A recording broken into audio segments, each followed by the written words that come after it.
we're all here together, we're happy, we're healthy. We still get to play football, which I love, and Charlotte loves watching, and there's more good going on than bad, so we're really optimistic and happy about the situation we're faced at. Episode 3 of The Talking Points, we're going to be chatting all things hub life with two of the people that have probably had it tougher than most, Jack and Charlotte Viney. Thanks for your time. No problem, Ben. Thanks for having us. I don't like to ask the question, how are you? But I think it's relevant for two people who have had to move states in a pandemic with a new baby. How are you guys coping? Yeah, we're doing pretty well. It's been certainly challenging, kind of trying to find our feet as parents, amongst all the uncertainty that comes with my job. But I think we're very fortunate to be able to be with each other during this time. So, good days, bad days, at least we've still got each other, which we're both really grateful for. It's definitely something we've never had to experience before. So big change and lots of uncertainties to overcome, but I think we've done pretty well so far. A few hiccups, but only a couple of mental breakdowns. Only quite a few times. When we made the move out of Melbourne, Mila was just 9 days old. Yeah. How challenging was that, just moving your lives up here? It was pretty hard because we had 5 days in hospital, so we only had 4 days at home before we moved. So the family only got to see her once or twice before we made the move up here and packed up the nursery. So a big change last minute, but yeah.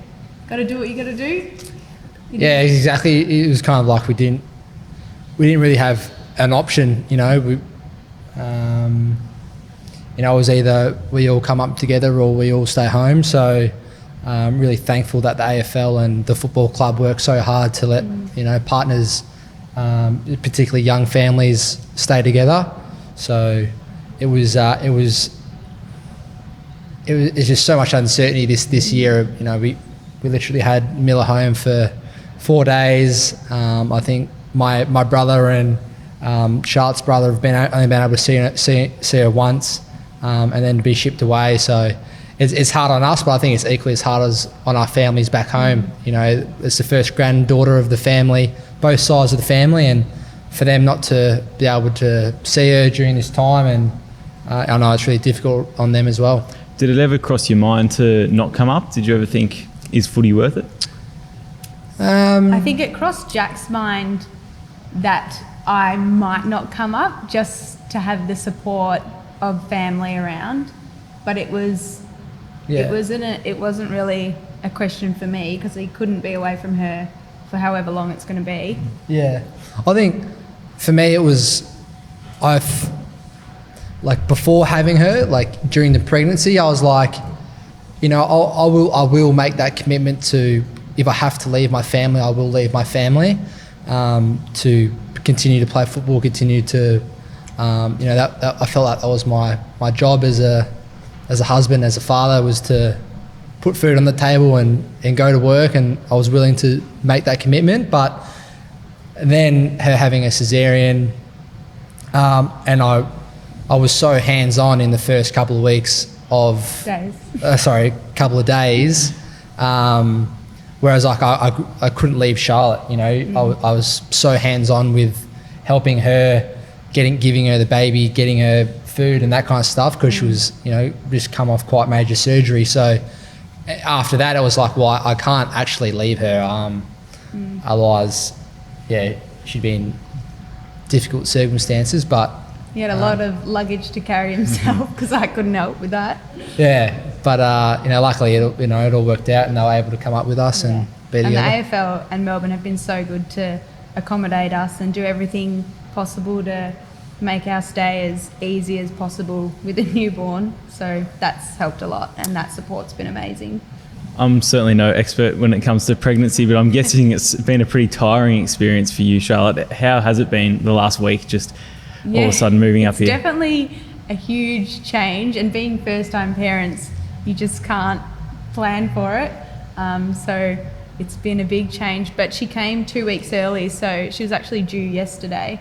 So we're actually lucky that she did come when she did come, because otherwise I don't know what would have happened. What we would have done. We probably would have been in Melbourne, or I would have had it up here. So It's been a big change, but we're adapting. Crazy couple of weeks. How are all your sleep patterns going?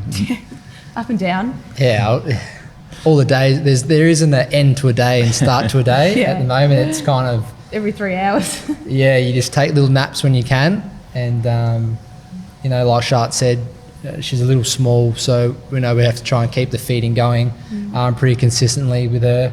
So we're trying to take it in turns during the night about getting up and making sure Charlotte's well rested, I'm well rested, because if we're both tired, then or one of us is cooked, then a lot of pressure gets put on the other one. So Yeah. it is a lot of teamwork to try and raise a child. Yeah. We've found that out for sure. Yep. Has that impacted your footy at all, the lack of sleep or the challenges there?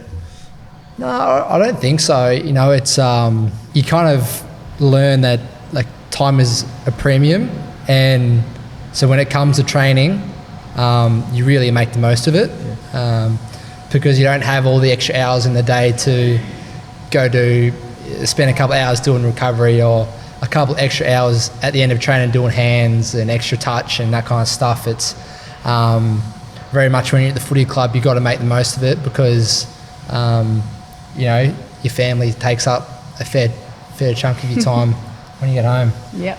Obviously, Jack is out and about a little bit whilst we're up here. What's your day look like at the moment, Charlotte? I mean, I was a bit worried about how I'd go when he was at training, but the other girlfriends who've got young babies as well have been so incredible and supportive, and club doctor has been looking after me, and so I've got so much support here, even though leaving family at home feels like I've got a bit of family here to help out when he's not around. So definitely it's been hard, but it's actually, the girls have made it so much easier. There are a few families up here, the Melkshams, Levers, Joneses. Is it good to just sort of lean on a few other mothers at the moment? Definitely, and they've all been so good. They went out and got me a little care package to help me adapt into this scenario, so it's been really good. And I'm wondering about characteristics. It's early days, but what are our thoughts? Is Mila looking like Charlotte or a Jack? Or I don't know, it's really hard. She's definitely got Jack's haircut sorted, but yeah, it's really hard. She changes every day, I swear. So Yeah, she's got, I think, one of the most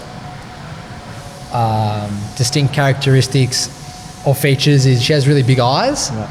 And I see that in Charlotte. So it's pretty early. They all kind of just look like little gremlins. dolls. Yeah, little dolls at this point. Gremlins. Gremlins. It's like dolls. Little aliens. Wow. label your baby a gremlin. But she got big eyes, and I see that in Charlotte. So I think she might be taken after her mother.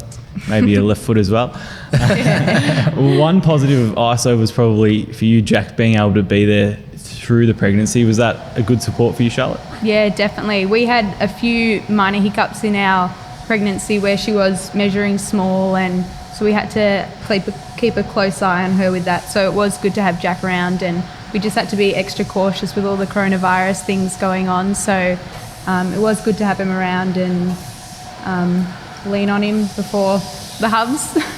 Did you have any sort of nursery set up at home, or what was it looking like? Obviously, we haven't been able to use it at this stage. No, Charlotte went through a solid nesting phase for a couple of months where Painting and we had everything. the nursery set up, and we haven't had the pleasure of using it much, we got but 24 hours or It looks 48 good. hours notice and then packed it all up.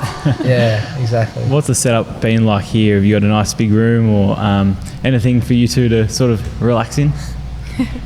That's hard. We've got like a normal hotel room.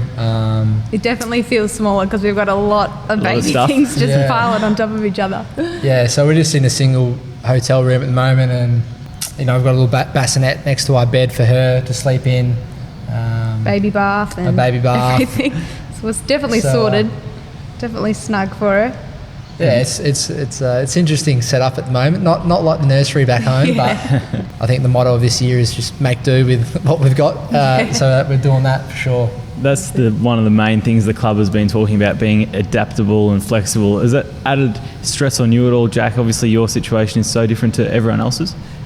No, but I think I touched on it at the start, but I'm pretty content, and I don't feel hard done by or we don't feel hard done by the circumstance we have. Like, we're all here together, we're happy, we're healthy. We still get to play football, which I love, and Sharp loves watching, and so I think there's more good going on than bad. So we're really optimistic and happy about the situation we're faced in. Feel bad for our families back home who don't get to, who kind of watching her grow up over FaceTime. That's probably, and we've got our eldest son back home, Sebastian. Vineys mountain dog. Vineys mountain dog, which is hard to FaceTime leave. with him. So that's probably the hardest part about the whole situation. Where's Sebastian headed? He's up at the farm with mum and dad, so he's probably happier than what he was at home with us on the farm. We got a deal going. We've got to send them multiple photos, and then we get photos of the dog. Yeah, an exchange. Todd's probably the well-known grandparent out of the mix. How's he enjoying, obviously being named a grandfather now? Yeah, no, he's loving it. We're quite a male-dominated family, so he's a big softie. He comes across like he's tough and strong and all that kind of stuff, but deep down he's a big softie. So I think she'll have him wrapped around his finger. Exactly. Wrapped around her finger. Yeah, so they just love being grandparents. Like we said, it's the first one. So they Nana and Pa, they're being called. So yeah, it's exciting times for our parents. Has Mila changed your perspective on footy at all? Not really, not yet. I still feel like there's clear distinctions between family and football. Like when I'm at footy, I'm in footy. I'm trying to make the best of my situation, improve every day, and then as soon as I get in the car to go home, it's all right. Now it's family, and so I'm certainly more eager to get home after training to see her, but in terms of when I'm training, and I've still got the same mindset. Well, she's certainly a well-behaved baby. I don't think I've heard her cry once since we've been here. I'll let you two go. Thanks very much for joining us on the Talking Points. Thanks so Ben. much. Cheers for having us.